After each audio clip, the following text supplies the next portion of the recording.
Well, hi everyone. Thank you for joining us today. This session is How Healthy is Your School?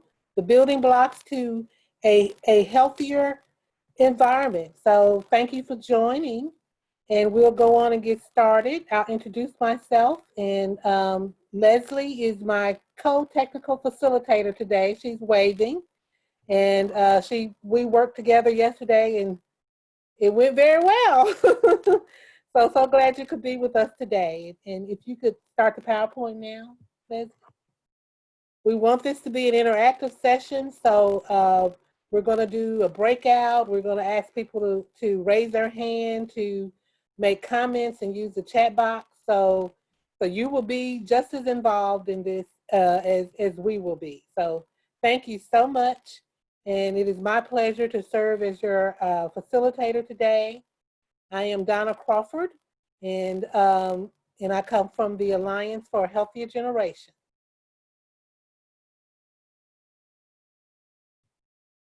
So whenever you're ready, Leslie.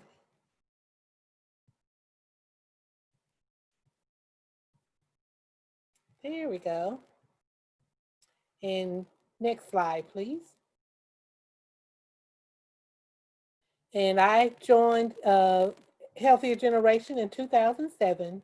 I came directly from the American Heart Association, which co-founded the Alliance for a Healthier Generation along with the Clinton Foundation. And the work, she said the audio is not clear.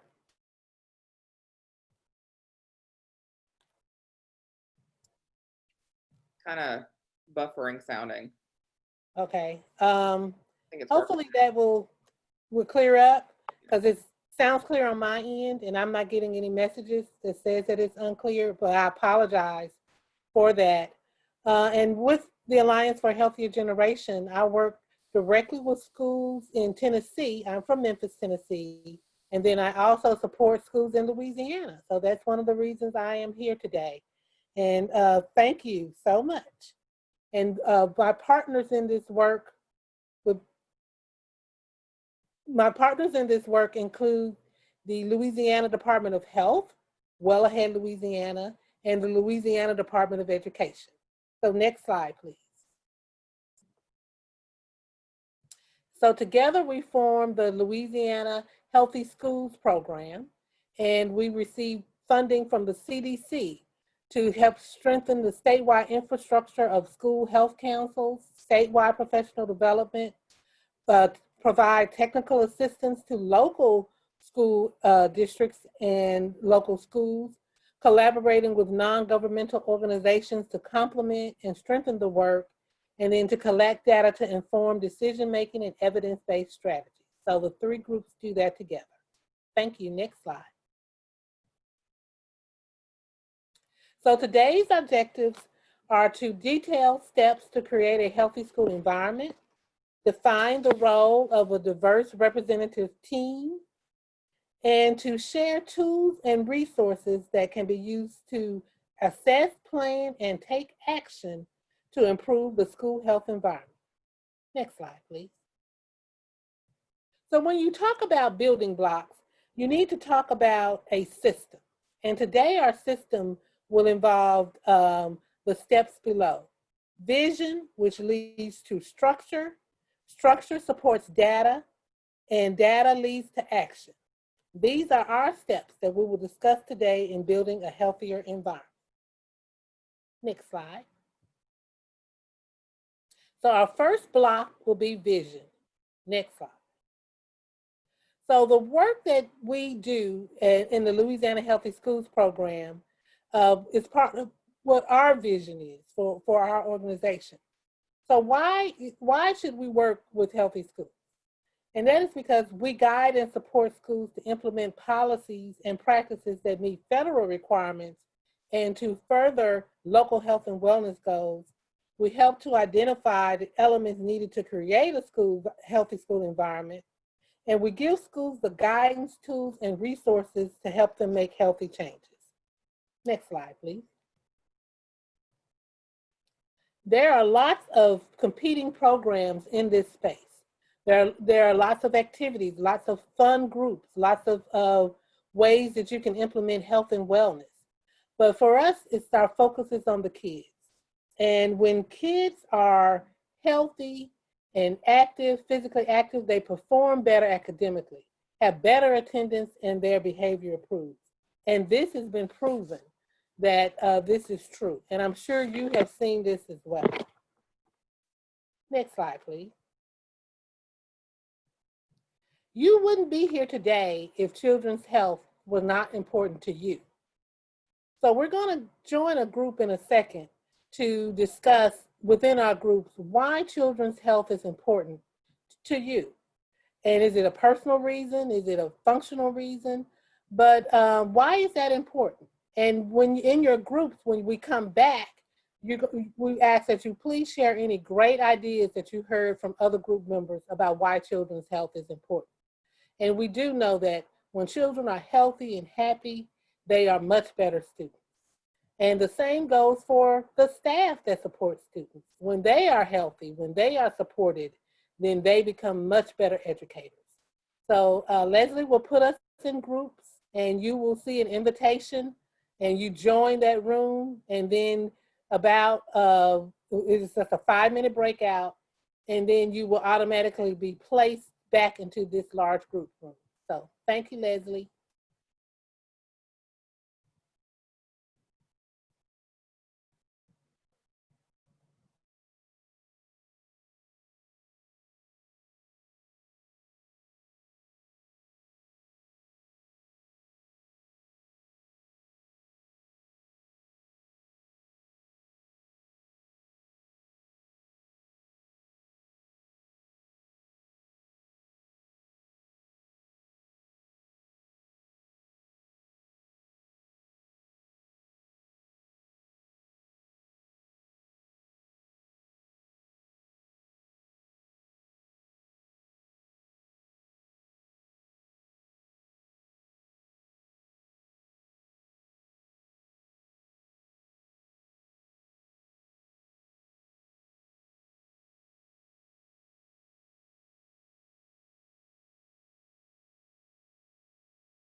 Welcome back, everyone. And it was so great to be in my group. We shared some really good information. And I welcome you now to raise your hand, to come off mute and share something you learned today or something you'd like to share, or you can actually write it in the chat box. So Leslie and I will peruse the participants list and see if anyone has raised their hand or would like to write something in the chat box. But this was great conversation, great information shared.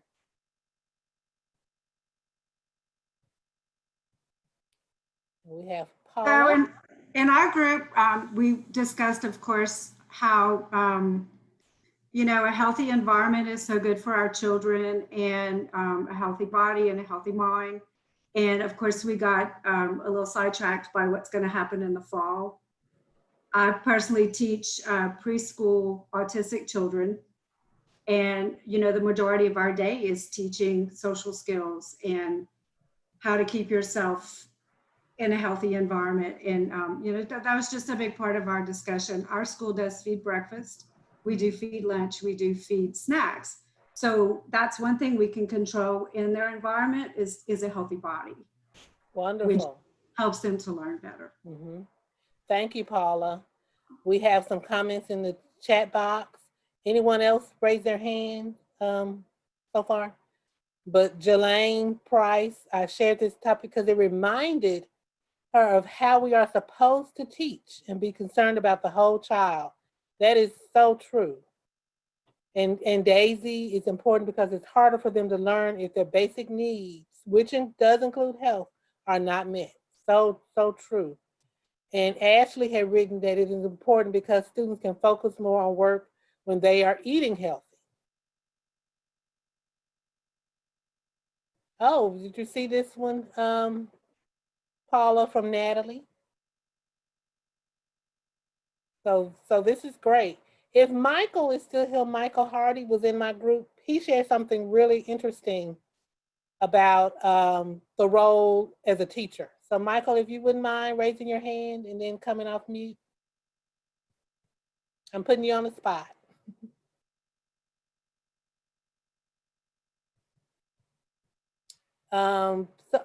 Head Start 4 said by meeting health and physical needs, we have better access to their minds for learning. So true. I think Michael is Michael here? These are great comments. Can everybody hear me? Yes. Okay, in our group, we had talked about, kind of building off one of the comments in the chat, we had talked about not only eating healthy, but making healthy choices, healthy fruit, as opposed to a cupcake, like one of our group mates had said.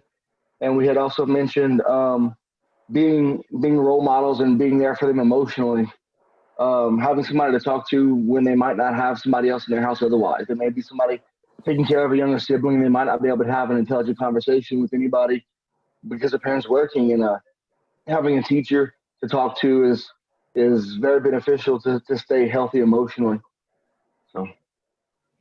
So thank you so much for sharing. These are great comments, you guys. And as we said, when children are healthy, they are happy, they're better learners. But and as Michael just reiterated, it's the same for us because we are role models and we need to present that way to our students. So thank you so much, and we will move on to the next slide.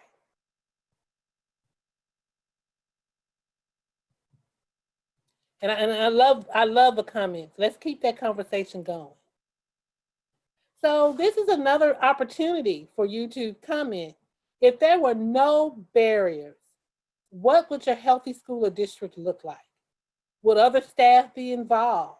Think 3 years from now, what would be happening at your school or your district? What outcomes do you want to see? So this is another great opportunity to share what you would like to see for your healthy school. We talked about what healthy students do, but now let's talk about what that healthy school or district would look like. So use the chat box or raise your hand.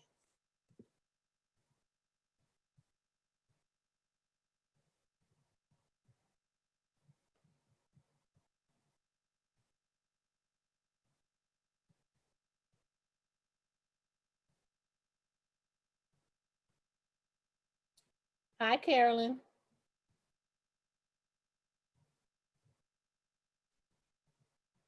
Thank you. Definitely. Oh, very interesting, Kathy. We'll talk a little bit about that in a second. Savannah, are you a PE teacher? That is so true.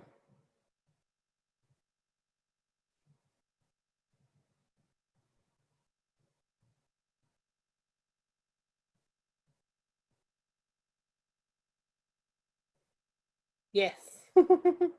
I love the garden too.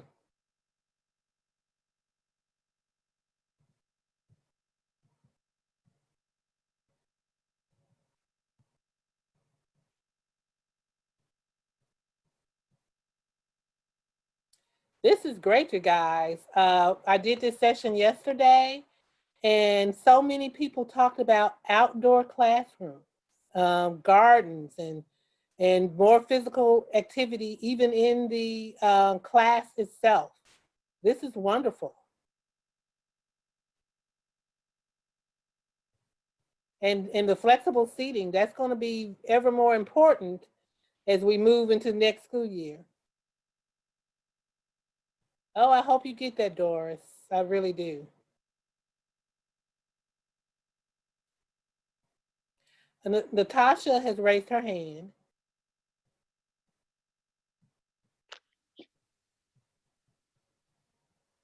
Hello. We hear you. I I just wanted to chime in that when we went into quarantine and all the schools were closed, I was so happy to see that meals were being offered to children who, whether they rely on that meal during the day or not, they were able to go pick up meals just to continue. I just thought that was really a great thing to continue feeding them and helping them remain healthy, even though they weren't getting those meals at school.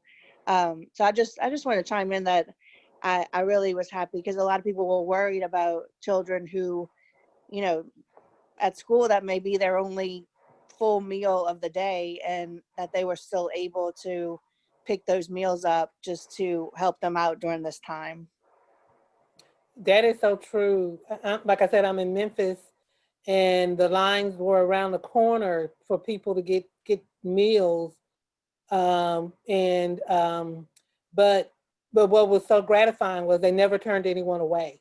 Right. And so anyone in the household got a meal as well. So that was. But you're right, and we do know for our school settings, sometimes the meals that they have at schools are the only meals that they will have for the day. Right. So it is so important that that stayed true. And then a lot of community groups participated in that, and they also gave out masks and other equipment during Right. that time because they knew so many people would be there. So this great conversation, you guys, and hope you're learning from each other, because I do feel for schools, this systems that don't offer healthy options, but you have a say in that. So we'll move on to the next slide, please. And we're going to talk about vision.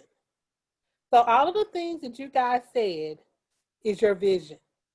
You can make that your vision statement. Share that with those at your school, those in your district. This is what I want to see. I want to see a smoothie machine. I want to see a garden. I want to see outdoor classes. This is what you can share with your team. Next slide, please. So vision leads to policy. So someone talked about CDC being more involved with policies. So local wellness policies are important for our school districts. Next slide. And they are required. And this is from the USDA. And they must promote students' health, students' well-being, and that would be wellness. But most importantly, students' ability to learn. And that's something we've talked about a lot today. Next slide, please. So a wellness policy, and it is required, builds capacity within schools to create healthier learning environments for students and staff. It is required by districts participating in the National School Lunch or Breakfast Program. Some of you come from different types of school systems, so you might not participate in the National School Lunch or Breakfast Program. You do serve some type of meal at your school. It supports and encourages community engagement, and it establishes that infrastructure to maintain, implement, and oversight about the policy. Great conversation, guys. Let's go forward, please. So within that local wellness policy, and it is usually housed at the district level, I usually find them on the nutrition website, but sometimes they're in other parts of the district website. But there are groups that are responsible for this. There's a district school health advisory council that creates the policy based on, and regulations based on federal mandates. That's where USDA comes to play, district priorities and best practices. They ensure that the policy is promoted in the public. And the school wellness committee implements policies and determines wellness goals for their school needs. Next slide, please. So we talked about those two different groups. So now we're going to talk about that infrastructure. Next slide. So when we talk about infrastructure, the foundation of any great organization or concept is a dedicated group of individuals who work together to find solutions, create opportunities, and help others. Like I said, there are both a district and a school wellness level committee who work together to make sure goals are met and guidelines are followed. So I'd like to introduce you to a person in Memphis named A.C. Warden. He's the former mayor of both our city and our county. And AC is his real name, A.C. Warden, but he is nicknamed A Committee because whenever something needs to be addressed, he said, well, I'm going to form a committee. And so that's what we're going to talk about, that supportive team that you have around you, that committee. So next slide, please. So great teamwork with a great vision leads to implementation and compliance. You're able to communicate progress and challenges. It disseminates resources and shares success. And it helps you achieve your goals and report on whatever your progress might be. Next slide, please. So here what you see is in the very middle is the WISC model, the whole school, whole child, whole community model. And I'm sure you've seen this model. If not, you will see it a lot when we talk about children's health. But what is so powerful about this model is there is a child in the middle. So everything that this model encompasses, make sure that the child is the focus.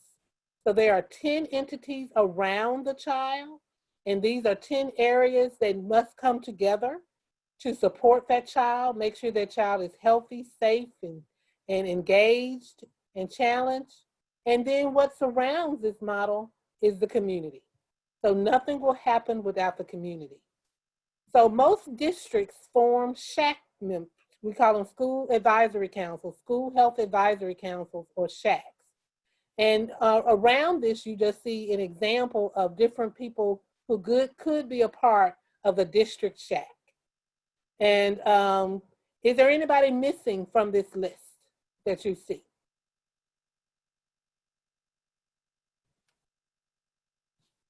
Next slide, please.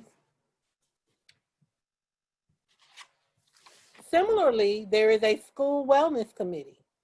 And it won't maybe not be as in depth as what is on the district level, but they do just as hard work, and they are so dedicated because they are there to help their school succeed. Are there anyone else that you see, and you can raise your hand or write in the chat box, Yesterday, I found a number of schools that did not have school wellness committees. And they are so integral to this work. When you talk about that vision and the things that are the good things that are happening, that is why you need a school wellness committee to make sure that those activities continue. So use your chat box to let us know if you have a team, if there anybody you found that they needed to be on the team and was integral. School council, oh wow. Wonderful. Financial. And it might not be, it might be the same as your SBLC. When we encourage people to form teams, utilize something that is already existing there. So if that is a team that is doing something there, then use them. School counselors, definitely. I left them off, so I wanted you guys to say that. So thank you. Definitely counselors. And don't forget about the role of parents and students, because students are natural leaders, and when they are when they are involved, other students follow. So when we talk about those healthy choices, thank you. And someone talked about how small their school is. They might not have a psychologist or a counselor. Utilize your community resources. The health department is a wonderful partner in this work. They might have psychologists that might be available. Hospitals, hospitals do that. So, so there might be someone in pediatrics, a pediatric counselor who would love to volunteer. Thank you so much. Wonderful conversation. Next slide, please.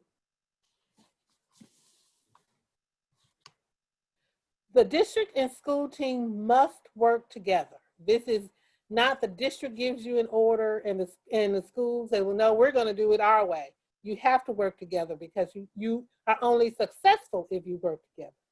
And so that will, because that creates diverse voices, buy-in from all of your members and those you wish to serve.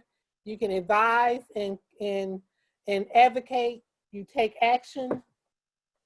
And I can't see the last word. But you support priorities. Thank you so much, Leslie. Thank you. Next slide. Here are just a few tips as you form your teams and work with your teams to make them sustainable. Start with attainable goals. Stay focused. Use agendas and budgets. Make sure that all have a chance to be heard, to participate in this process. Match your members' skills with your projects. Make sure that they feel if you're doing a 5K, that's what we want to do to raise funds. So we're going to need some help with this. Make sure that there are roles for people to play. And if there are people who are runners or part of a runners group, they might be able to get items that you might need, the numbers or timers. Plan for sustainability. Know that changes will occur. And so that if you're always addressing what is going on, what do we need to do, what happened, then you are planning for sustainability. Share successes, challenges, and lessons learned. And most importantly, the focus is on our children. Next slide, please. So our third block is data. Next slide. Data is the bus that drives the engine of success. And when we talk about different forms of data, we'll be addressing assessments and policy and observation. These are great sources of data. Next slide.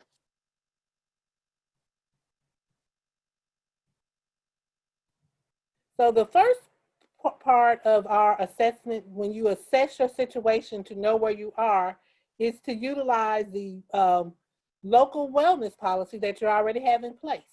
There are 10 required components, and you are welcome to see them here. My challenge to you is find your district wellness policy and make sure these 10 things are part of your policy. If not, it needs to be addressed. This is required by the USDA that they have these 10 components. In 2017, there was a move to get policies all had to be updated by 2020. So you might see your policy has been updated for 2020, or there are people working on it. You, no matter what your role is, will have a role in this because you are the public, and the public needs to be involved. Some districts actually put on their website, we are reviewing the wellness policy on this date. Are you available? We are looking for volunteers to help us review. So that is great. Next slide, please. Your wellness policy can help you track your progress. You can actually use your wellness policy as an agenda if you'd like. You can put due dates on there. We said we wanted to do this, so when can we do it? It'll let you know, you can find out, well, we need these resources to help us implement this policy. You can use feedback, and feedback is so important. There's the formal feedback that you might get from a survey, but the informal feedback that you might get from observations, success stories. So that is very important. And then you can use that to help move to your next step. And then communicate. How do you identify your goals and the achievements that you need to reach? Share details with your district and your school and the community so that they know that you are working on your wellness policy. Next slide, please. And then there are more formal assessments. So we're going to talk a little bit about those. We just talked about the wellness policy, but there are some times that grants require you to complete an assessment as well. So we're going to talk a little bit about a couple of national assessment tools that you can use to determine the healthiness of your school. Next slide. So the School Health Index is a national tool from the CDC, and it helps you to identify where your school is now in the school wellness process. You can identify best practices, you can find resources, you can develop plans, and most importantly, it is not a tool to grade, admonish, or punishment. This is just where your school is, best practices of developing a healthy school. And Louisiana uses this tool, and in our Louisiana Healthy Schools program, that is what we use. And I think we're on slide 29.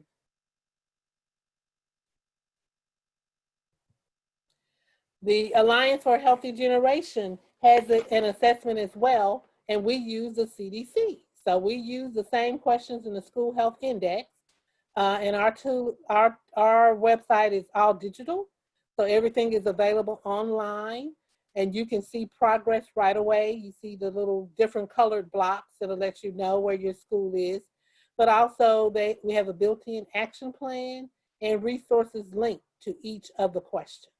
So you can get to that from our website. Next slide, please.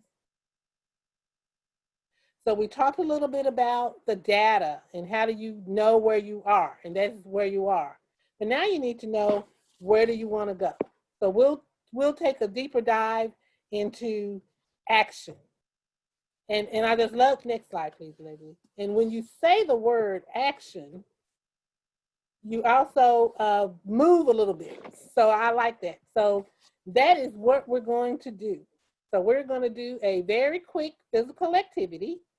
Next slide. And you can do it in sitting down. So we're going to, wherever we are, if you can, sit down and move to the right, to the left, and to the right. And we're going to do it 10 times each time. 1, 2, 3, 4, 5, 6, 7, 8, 9, 10, 11, 12, 13, 14, 15, 16, 17, 18, 19, 20. So yay, you did some exercise today. So can't say it didn't get you moving. So thank you so much for indulging us. It wouldn't be a Healthier Generation workshop if we did not move. So you have been in a Healthier Generation workshop. So next slide, please. So what are action plans? And that's what we're moving into, your action plan. So they're blueprints and they guide our work. Next slide. So I hope you can see this image of a sidewalk because we're going to use this to tell an action planning story. There is a question in the School Health Index and in our assessment as well about encouraging students to walk and ride their bikes. So promoting walking and biking to school to increase students' physical activity before and after school. So we're going to use this best practice as an example to prioritize action items. So the first stop is importance. Think about how important this criteria is to help to achieving a healthy school environment. Students who walk and bike to school are much more likely to get their recommended 60 minutes of physical activity each day. So that would make it important. Feasibility. Are there resources available to make this a reality? For example, Safe Routes to Schools offer students pedestrian and biking training. There are other local groups that you can reach out to about biking and walking safety. Next is reach and strength. So reach is how many people this will affect. And for instance, we have done an assessment and we found that 75% of our students live within walking distance. And currently many are being dropped off. So a large population would be reached if you can, if they started walking to school. And strength is how will this change the impact or the behavior? So this would be high in strength because students' behavior would change on a daily basis. Sustainability, and we need to talk about sustainability from the start. How can something take hold in the short term and last beyond initial implementation? So example, with our walking program, we might start and do walking Wednesdays, but then we might eventually see, hey, we could do this every day and create different safe spaces. So students who do walk, they will be part of a walking school bus, and there might be other groups there that can walk with them along their journey. So think about sustainability. Next slide, please. Other action planning tools. Your wellness policy we talked about. Your wellness policy gives you clear-cut goals. So as you're thinking about doing an action plan, what are those goals or requirements we don't have that we need to work on? To the right is the School Health Index. And if you could go to the next slide, please. After each module of the index is completed, there's a report card called a scorecard that is created. And these are answers to the questions. And as you can see, a 3 is an answer for something that's fully in place, 2 partially in place, 1 is under development, or 0 not in place, or NA does not apply. So based on this scorecard for the module on health education, you can use the chat box and tell us where would you start with your team if you wanted to place a goal for something from health education in your action plan. Where would you start?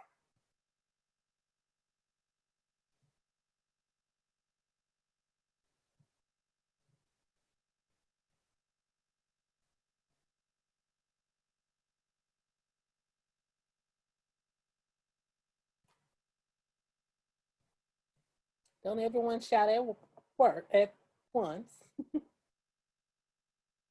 Yes, which number?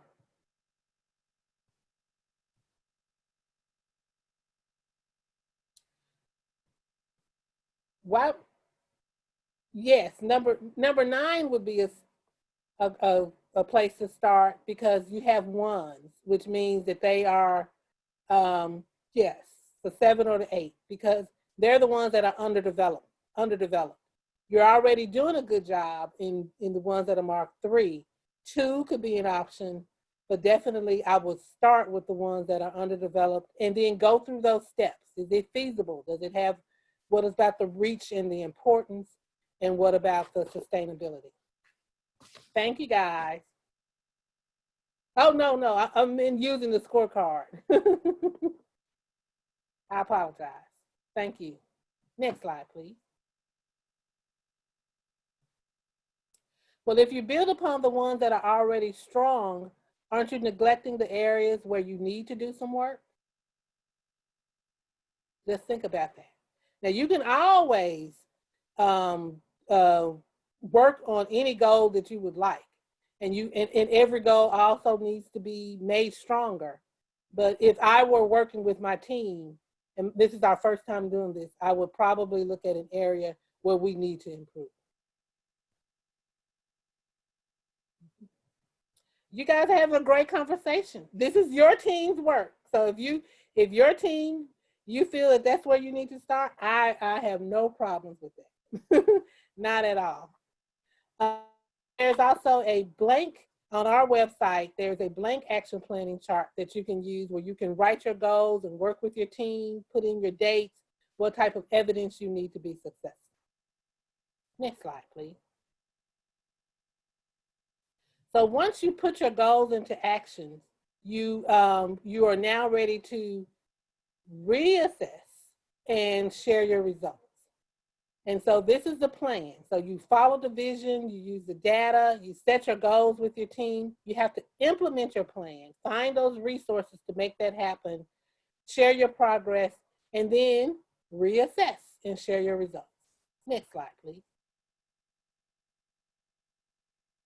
I will, and I have another resource for you as well.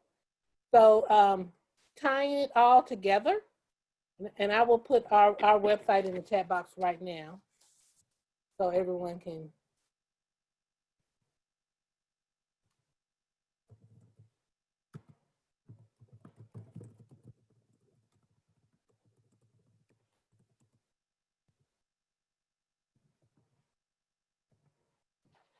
And I also put another resource in there for everyone. So when we talk about tying it all together, we have some tools that you might be able to use. Next slide. So we discussed the essential building blocks to a healthier school environment. The shared vision, which led to teamwork, focused on needs and goals, and implementing a plan of action. And yes, this PowerPoint is connected to the entire conference. So you will have access to this website. So next slide. So when we talk about doing this work, here's just our roadmap on when things can occur. This is your team, your schools, your district's work, so you do it however you like. But the summer is a great time. If you don't have a wellness team, to find out if there is a wellness team, to find out if you have a wellness policy, did it meet those requirements? This is a great time to assess what your needs might be. And then now start doing the formal assessments in the fall. And we don't know what the school year will look like. So, but some of this work can still take place. Next slide, please. So communicating the process to your teams is a great way to keep them informed along the way. So review the policy and assessment, identify areas of improvement, create the plan, check progress, and share results and celebrate. I can't emphasize enough, celebrate. You celebrate the small steps, you celebrate the large event. When someone joins your team, that's a moment to celebrate. When you have reported to your superiors, for instance, your school principals or your superintendent, those are areas that you need to celebrate. So make sure that you congratulate yourselves and each other. Make sure that you acknowledge your team's effort. Next slide, please. So once again, the steps, everyone can support a healthy future, your wellness team, support that vision, review and update the assessments however you need, walk the talk. We talked about being role models. So if you're part of the wellness team, you would hate to be caught eating that cupcake. So walk the talk and then connect with the Louisiana Healthy Schools for support. Next slide. So we have some resources for you. So I have put in the chat box, this is a great tool that our program created, the School Health Advisory Council Guidebook. It walks you through everything you need to do to form that team, what happens on the district level that can support the school level, sample agendas. It is a great document for you to have, and I put that link in the chat box for you. Policy and environment area from Healthier Generation. You have our website. You can type in any question in the search box and you will find, you will be able to find whatever you need. And then the CDC, their website is full of information on forming wellness councils, teams, actions you need to take, what those school health index results might mean. So just great resources all around. And I wanted to share a success of how this came to be for one of my districts in Tennessee. I work with a small district called Jackson, Tennessee, and it's small compared to Memphis, but they have 23 schools. And what they did for the school and the district level, they identified that they needed better recess equipment because what they had was not conducive to health. There are actual equipment that you can order and purchase that builds physical education skills. And so they held fundraisers with the PTO. They and this school really went out on a limb. They purchased all of their equipment, but this is where the district and the entire community got involved. When the mayor found out about what they had done, they had promoted it and got coverage. Whenever a new business was thinking about moving to Jackson, Tennessee, he would have the district wellness director drive them around, and she always stopped at this school because it was a true example of health going on. And if the potential business owner saw that this was a healthy environment on the outside, they thought, well, what's going on the inside? So those are the things that you and your team can do together, work with your district, find those resources, and make sure that, remember, they saw healthy children outside and their children are the focus. Next slide, please. Next slide. So we would love to have you guys, next slide, Leslie. There is a way to assess this session. Yeah, I said assess again, but you can rate us by using the Teacher Leader Summit app, and we would appreciate that so much. As we wrap up today, if you have any questions, I am available to stay on for a few minutes, but I know that it is time is up, but I thank you so much. Our next slide, please, Leslie.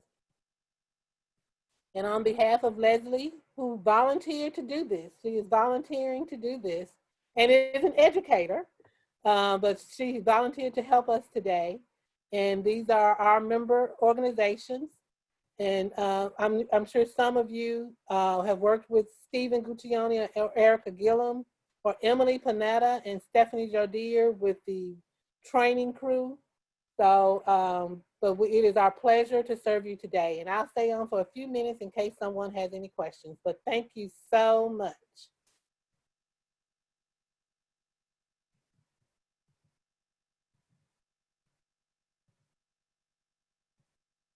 You are so welcome, you guys.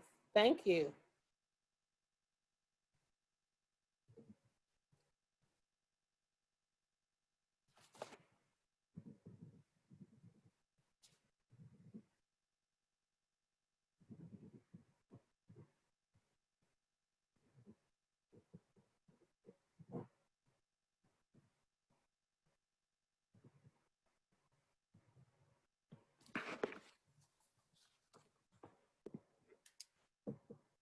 Thank you. Could you go back a couple of slides, Leslie? She 548. She said she needed to know where does she rate this.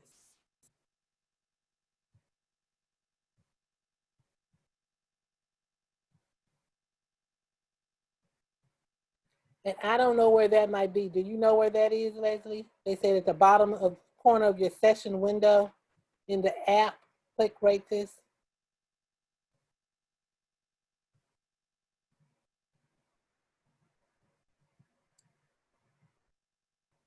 No, I'm not sure where that's at. It's on, someone just said it's on, Leanna said it's on the schedule app where there's Okay. scheduled sessions were. Okay, and I did download that app too.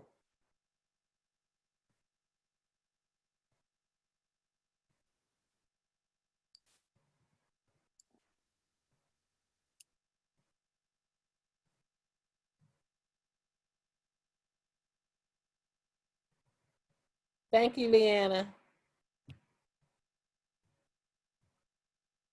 Laura, did you download the SCED app?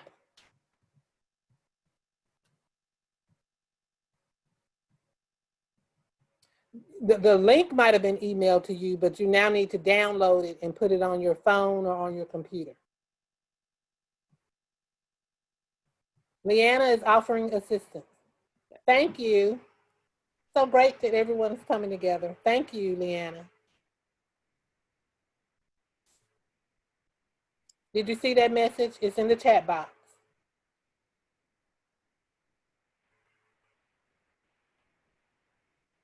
Any questions, anyone?